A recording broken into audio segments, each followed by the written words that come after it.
ყველა ევროპულ ქალაქს, დაფუძნებულს საუკუნეების წინ, ისეთი როგორიც არის რომი და მათ შორის სრულიად ახალ ქალაქებსაც აქვს ახალი სარტყელი, ახალი შესაძლებლობა, რაც არის წრიული მაგისტრალი, რომელიც არტყავს ყველა ევროპულ დედაქალაქს.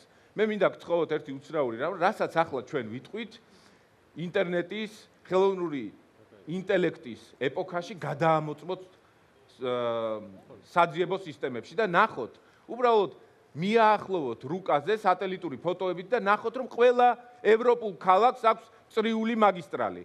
რას ნიშნავს ეს ყველაფერი დედაქალაქისთვის? დედაქალაქისთვის ეს ნიშნავს იმას, რომ 70-80 კილომეტრის წრიული ავტომაგისტრალის მშენებლობის პირობებში ჩვენს დედაქალაქს ექნება შესაძლებლობა, რომ განმუხტოს საცობები, რომ შევძლოთ მცირე, საშუალო, დიდმა ბიზნესმა მარტივი ლოჯისტიკა, რაც იქნება ბევრად უფრო იაფი და გააჯანსაღებს ეკონომიკურ გარემოს.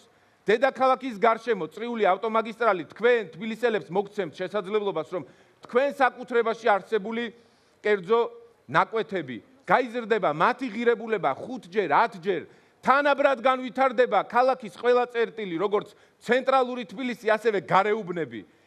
წრიული ავტომაგისტრალი, ახალი სარტყელი და ახალი შესაძლებლობა სწორედ ამისთვის არის. ეს დღეს ჩვენ შესაძლებლობას მოგცემთ 20 წუთის შუალედში დავფაროთ ნებისმიერი დისტანცია დედაქალაქის მასშტაბით. ახალი ეკონომიკური შესაძლებლობებით, ახალი სამუშაო ადგილებით, გააჩინოს ბიზნესის ახალი კერები დედაქალაქში. ეს არის ის იდეა, რომელიც ევროპულმა ქალაქებმა უახლოესი 10 წლეულების განმავლობაში, სადაც არ არსებობდა ეს, განახორციელეს და ამით ხელი შეუწყეს ქალაქის სწორ განვითარებას და ხელი შეუწყეს ახალი სამუშაო ადგილების შექმნას.